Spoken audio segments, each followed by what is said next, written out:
It's a Sultai ninja that doesn't have ninjutsu and likes frogs almost as much as it likes enchantments.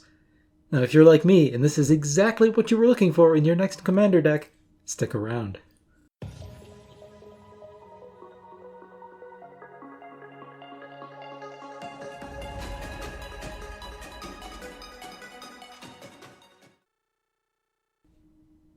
Welcome to the Commander's Beacon. I am Eric, and on this channel we like to discuss unconventional commander decks and strategies.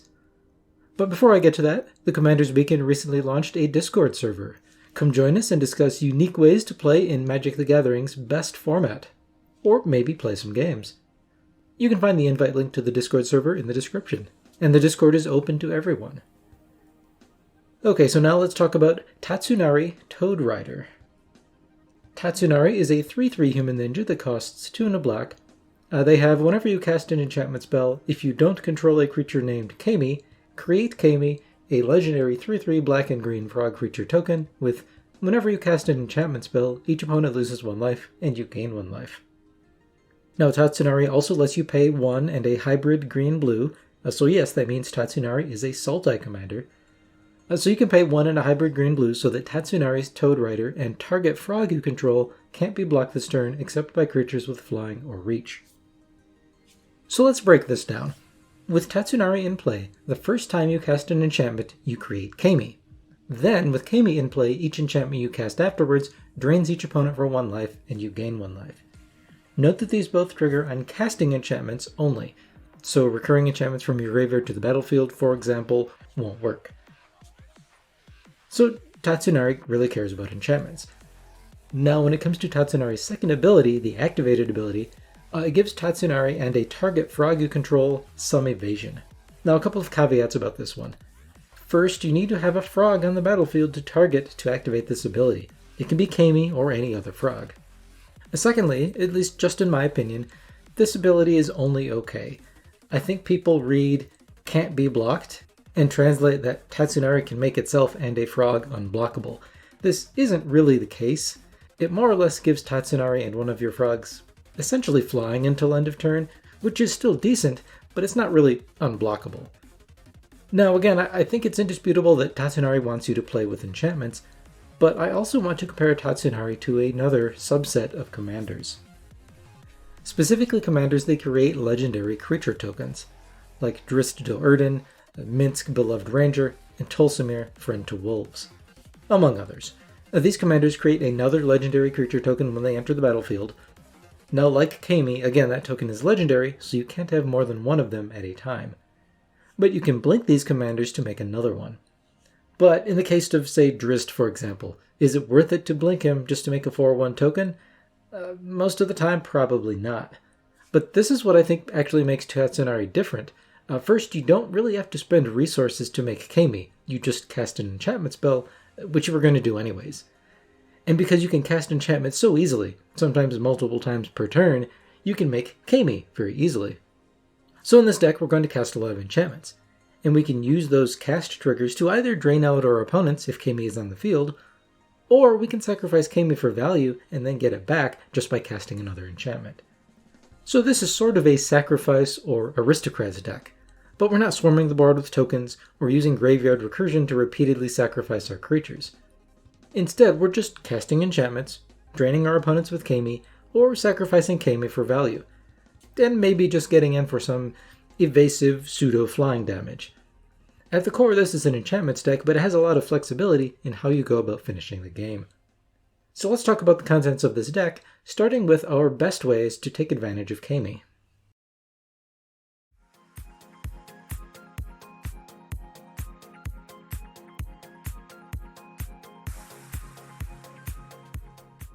Now when it comes to must-play enchantments for Tatsunari, we need to talk about Whip Silk and Shimmering Wings. These auras enchant creatures for only a single mana, a green in the case of Whip Silk, or a blue in the case of Shimmering Wings. These auras give reach or flying respectively, which we typically don't care about. But then you can pay a green or a blue respectively to return the aura to your hand.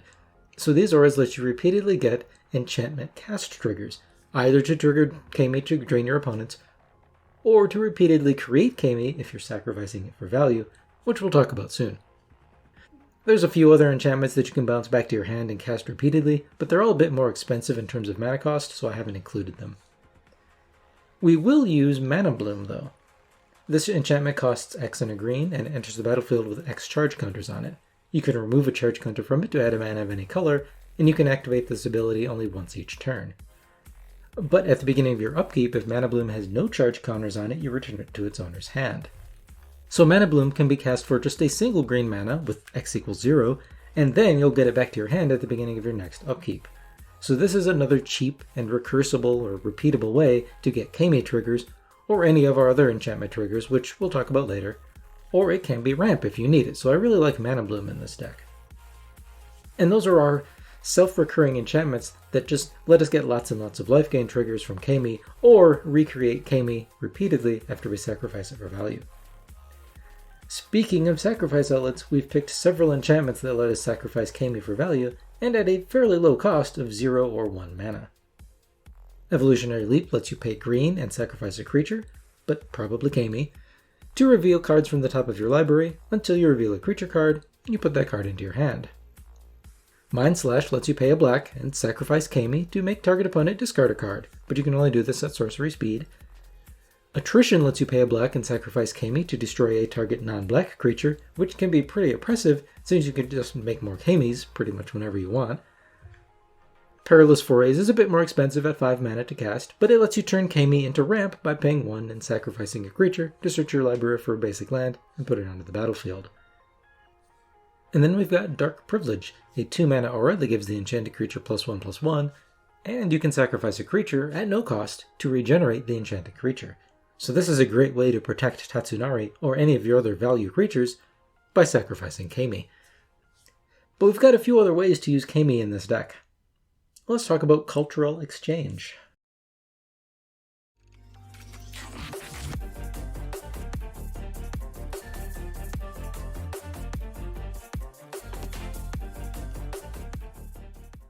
Now, if we want to exploit Kami to its fullest, no offense to all of you frogs out there are some more creative ways to do it. The Trickster God's Heist, for example, lets you trade your Kami for the best creature your opponents control. This is a saga, so when you cast it, it'll make Kami if you don't have one. Well, again, as long as Tatsunari is on the field. Then, its first chapter lets you exchange control of 2 target creatures, so you can give that Kami away for something better. And of course, the next enchantment you cast will just give you another Kami to replace it. Now, the second chapter of the Trickster God's Heist lets you exchange control of 2 non-basic, non-creature permanents that share a type. Now, this deck has a ton of enchantments, of course, so you'll be able to take your opponent's best one, but this deck doesn't actually have any artifacts or planeswalkers, so you won't be able to steal those. But you can exchange control of non-basic lands if you want. Now, we've also got Sudden Substitution. This isn't an enchantment, but it also lets you give your opponents a Kami. This 4-mana instant lets you exchange control of target non-creature spell and target creature. It may be, an Expropriate, a Great Henge, Torment of Hailfire, or something like that. Now we've got a few other synergistic theft effects in the deck too, and I've included them because, well, this deck's strategy, or Tatsunari's ability, it's interesting, but it's a little bit weak. And I think one of the best ways to augment a weaker deck is to use your opponent's resources against them. Crafted Identity is another such example. This is an aura that costs 2 blue, so it's an enchantment. It has you gain control of enchanted creature, and that creature gets +1/+1. But as an additional cost to cast it, you have to sacrifice a Kami, a creature. But yes, Kami.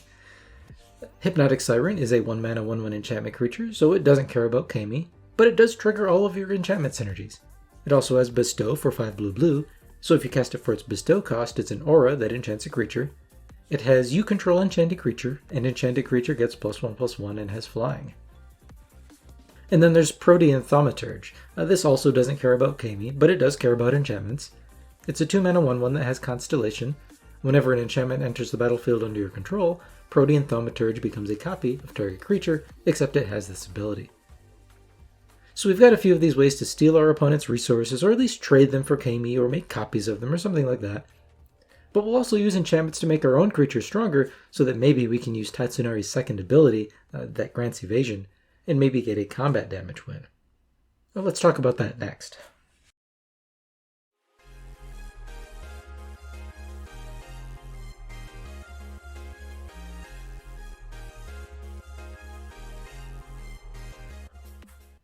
Now we'll play some enchantments or other effects that buff up our creatures, most likely Tatsunari or Kami, since our commander can grant essentially flying to itself and one of our frogs. Generous Visitor, for example, is a new creature. Unfortunately, it's not an enchantment creature, but it only costs a single mana, and whenever you cast an enchantment spell, you put a +1/+1 counter on target creature, so you can pretty quickly grow your other creatures. Oath of the Ancient Wood does the same thing. This is an enchantment that costs 3 mana. And Eutropia the Twice Favored also has, whenever an enchantment enters the battlefield under your control, put a +1/+1 counter on target creature, and that creature gains flying until end of turn. Now the flying is a little bit redundant with Tatsunari, because Tatsunari can basically already give itself and Kami flying. But Eutropia can also help out your other creatures to get some evasion, or just save you the mana cost of activating Tatsunari. Now we'll use some of the best buffing auras too. Rancor grants Trample, and it recurs itself from your graveyard. Aspect of Mongoose also recurs itself. It doesn't really grant any combat advantage, but it does give you some added resilience by granting the enchanted creature Shroud. Just don't put this on Kami if you want to activate Tatsunari's second ability, since Aspect of Mongoose will prevent you from targeting Kami. Of course, we'll also use Bear Umbra, which basically does everything we want. First, it's an enchantment. It has totem armor, so it can help protect our commander or whatever creature we enchant. It gives the enchanted creature an attack trigger, and since our commander can grant itself some evasion, we can attack a bit more safely. And because Bear Umbra untaps our lands, we can use that mana with our self-bouncing auras, like Whipsilk, to generate even more Kami triggers. But let's talk about our biggest buffs. First, there's Ancestral Mask. This aura costs 2 and a green, and it gives the enchanted creature +2/+2 for each other enchantment on the battlefield. This can be a lot. We have 46 enchantments in this deck, and it counts our opponent's enchantments too. It only takes 9 total other enchantments on the battlefield, again including our opponent's enchantments, to get Ancestral Mask to push Tatsunari into one-hit kill commander damage range. And that's really great, since again, Tatsunari can give itself evasion. There's also Nylea's Colossus. This one is a bit expensive at 7 mana. It's an enchantment creature with Constellation. Whenever Nylea's Colossus or another enchantment enters the battlefield under your control, you double target creature's power and toughness until end of turn. Now, Nylea's Colossus will double a target creature's power until end of turn for each enchantment you play. Worst case scenario, if you don't have any other buffs on Tatsunari, you'll need to play just 3 enchantments in one turn to push Tatsunari into one-hit kill commander damage range. And then lastly, let's talk about Death's Presence. Now, this is a fun one.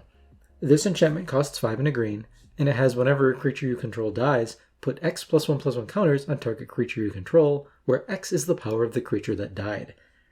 Now this is great because whenever we sacrifice Kami, we'll get to put 3 +1/+1 counters on another one of our creatures.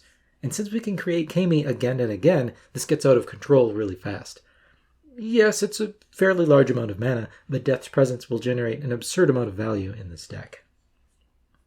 So those are some of the tools that we'll use to create a combat damage threat using Tatsunari and our enchantments. And now let's talk about some of the supporting cards that make the deck function, like our card draw, ramp, and removal.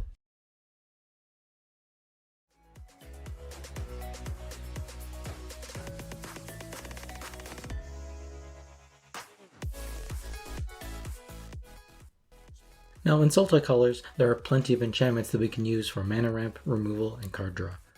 When it comes to ramp, we have auras that enchant lands, like Wild Growth, Fertile Ground. I like Lithoform Blight, which isn't ramp, but it is mana fixing, and it replaces itself. We can also use it on problematic lands on our opponent's side of the battlefield as a removal. Font of Fertility and Omen of the Hunt are great because these enchantments pull lands out of your deck, so the occasional board wipe that hits enchantments won't kill your mana count.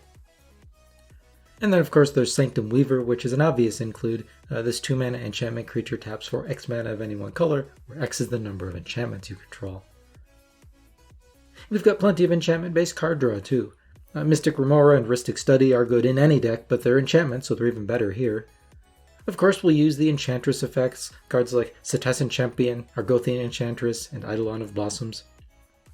Deathreap Ritual is an enchantment that draws us a card at the end of each turn in which a creature died, which is great since we can often just sacrifice Kami on demand. But I really like Elemental Bond. Now, this 3-mana enchantment draws you a card whenever a creature with power 3 or greater enters the battlefield under your control. So with Elemental Bond, every time you sacrifice and recreate Kami, you draw a card. We'll use some of the best enchantments for removal too. Imprisoned in the Moon, Kenrith's Transformation, Mystic Subdual, these are all auras that disable creatures, or lands or planeswalkers too in the case of Imprisoned in the Moon. There's Seal of Primordium and Seal of Removal, which could just sit around and threaten people. Pernicious Deed is an enchantment-based board wipe. Doomwake Giant is an enchantment deck staple, giving all of your opponent's creatures -1/-1 until end of turn, whenever an enchantment enters the battlefield under your control.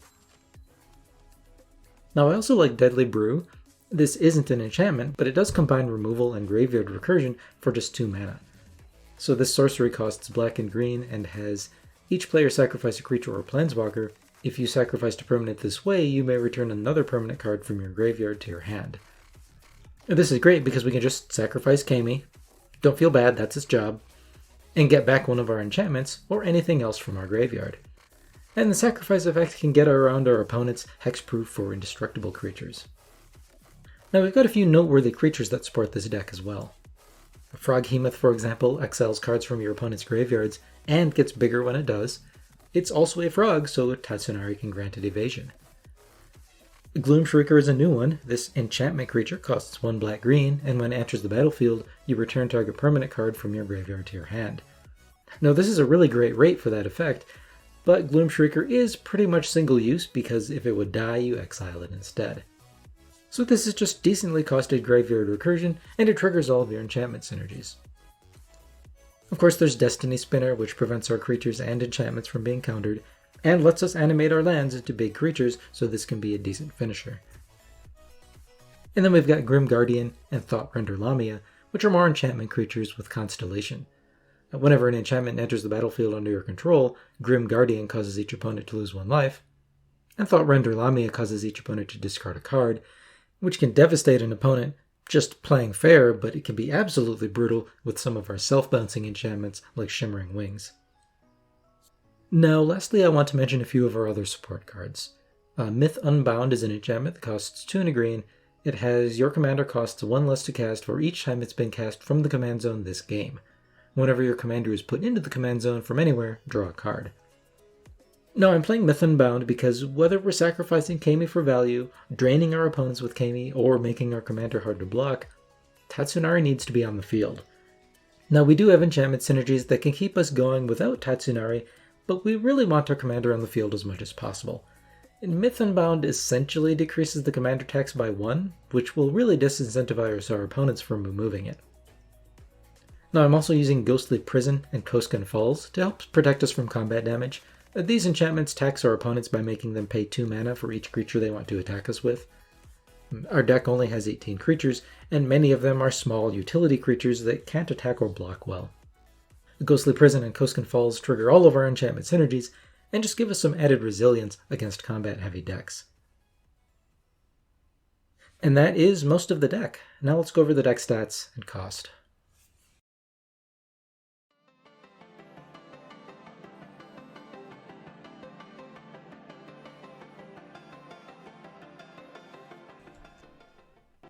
This Tatsunari Toad Rider deck has an average mana value of 2.76. This is an enchantments-themed deck, and this deck is running 46 enchantments. We have 10 effects that we can use to buff up our creatures, like Death's Presence or Eutropia Twice Favored, so that we can combine these with Tatsunari's Evasion to get in for combat damage. There are 8 sacrifice outlets that we can use to sacrifice Kami, or any of our other creatures, but again, probably Kami, for value. Some of these are single-use, or they might be exchange control effects that don't necessarily sacrifice Kami, but do trade it for some other value. For example, the Trickster God's Heist. And then we have 5 effects that let us steal, exchange, or copy our opponent's things, such as Hypnotic Siren.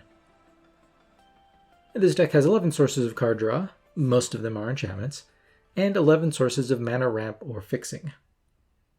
And finally, we've got 9 sources of single target removal, and 4 board wipes. At the time of this recording, this deck has a value of $237.86 on TCGplayer.com.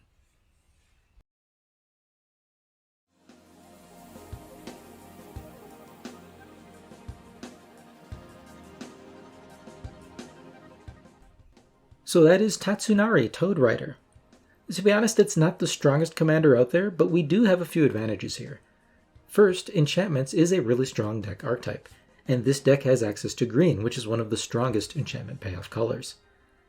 Additionally, while Tatsunari can provide us with some decent value, it isn't very threatening, so it'll likely be very low on your opponent's threat assessment list, and it probably won't eat a lot of removal.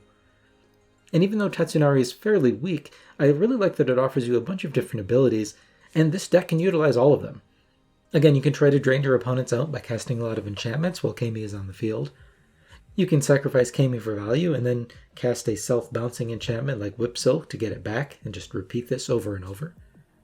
And of course you can use Tatsunari's ability to grant evasion, along with some of our buffing auras and other effects, to try to get in for lots of combat damage. So even though the commander isn't obviously super strong, it is really flexible, and the enchantments theme gives you a lot of support. But that is all I've got for today. Let me know in the comments what you think about Tatsunari Toad Rider, or any other commanders or other cards from Kamigawa Neon Dynasty that you're interested in. Or even better, share your discussion in the channel's new Discord. Again, you can see the link in the description for the invite, and the Discord is open to everyone. And stick around as well, I'll have some upcoming deck techs for some Kamigawa Neon Dynasty commanders, including probably a Grazilax Illithid Scholar Ninja deck using a lot of the new ninjas from Kamigawa Neon Dynasty, even though I know that Grazilax itself is not a new card. I'm also working on a vehicles deck using Greasefang Okiba Boss, and there will be some other decks as well, but I haven't quite narrowed down yet which ones. But again, thank you for watching, and we'll see you next time.